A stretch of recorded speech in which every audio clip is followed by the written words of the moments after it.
Night, and I can hear the stars, begging skin to come and bathe in dappled wood with padded step, silent as paw from hunting wet, howling, now the spirits lathe, from form's excesses spared.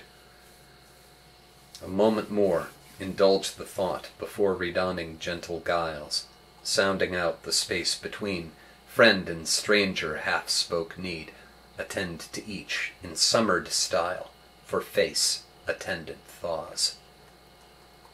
Souls as swaying copes of trees, from whose leaves are breathed a mist, each drop a thought, and thought a scent, their vapors kissed, regrets foment, confidence as wine assists, their warming laughs bouquet.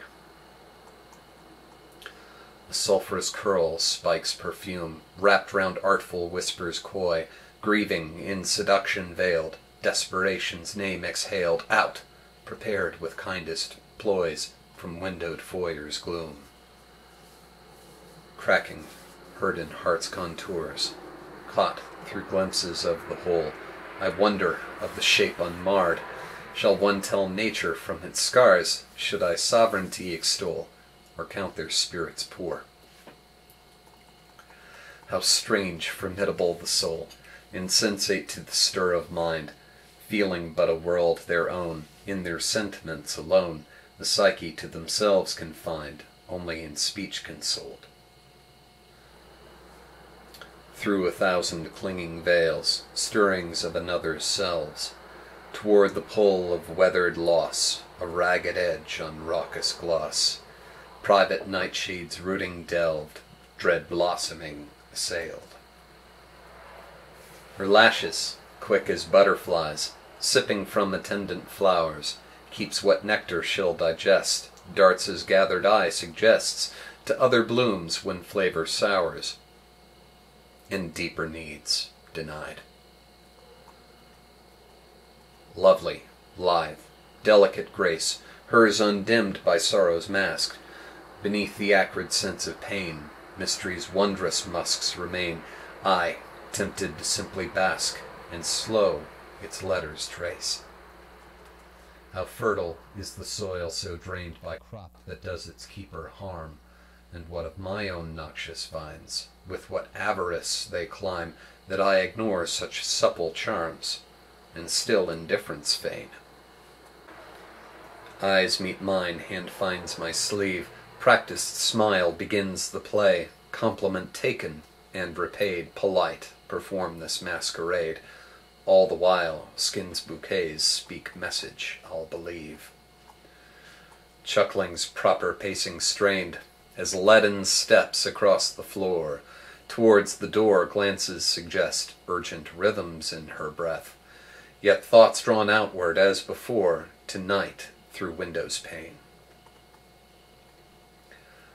Outside, city's line seems sprawled between jaws of sharp ravines, as if buildings as blanket draped across landscapes of fiercer shape, laid intact to rest between brooks flowing down stone stair.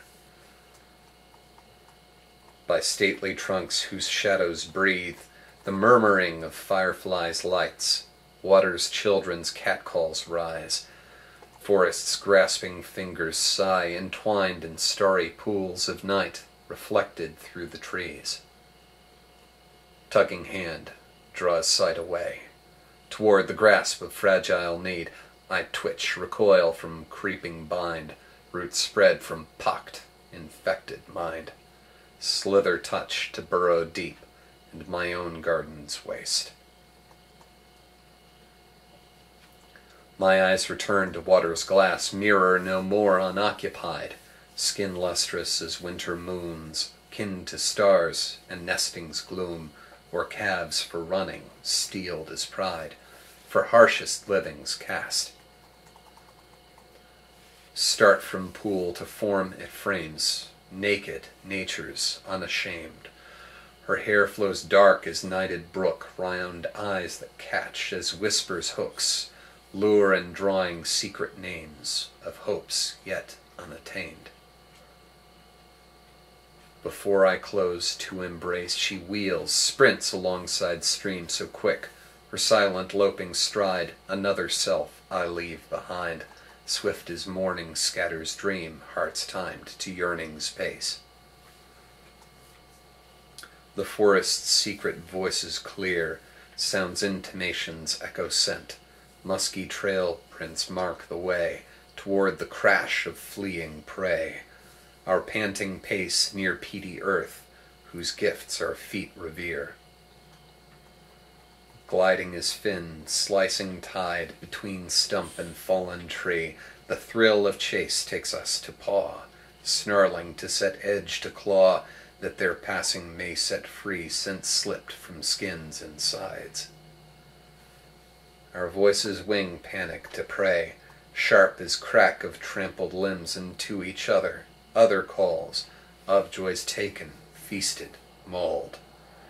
Shared ownership of places dim, alight with promised fray. Moved to drown our fearful cries, forest's meekest voices raise, the whispering of trees a roar, the insects' frantic songs implore for refuge from the shadows crazed, howling to hungry skies. Discordant notes my ears confound, dismembered voices fabric frayed, weave lost in cacophony. Only beasts that fear to bleed remain of textured lives conveyed by their more sated sounds. Shapes like words from din emerge, beating ground as crippled birds, so plaintive chirp the lame of wing, the songs for their unfeathering, each sound scarce to be endured when speakers' mouths appear. Women and men in garish frock raise crystal laugh that chime with tears, sincere foxes in their grief, playing to austere relief, undying word they toast their cheer, and me, as witness, mock.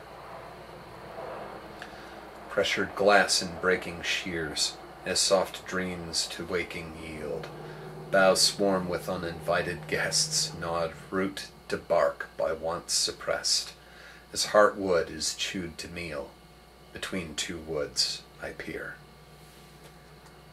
The savagery I would unleash, to find these hungers satisfied, must not be freed carelessly in such fragile company, even brittle in appetite, sundered by mine with ease. Sudden tugging at my sleeve reminds of her craving hands. Lady whose carnal frailty is balm for more intimate need, and returned where I began, I speak softly to grief. This forest is not mine to prowl, this sort of wound not mine to give, so I tend them quietly, grant each what seems denied me, wholly their proper lives to live, while I hope space to growl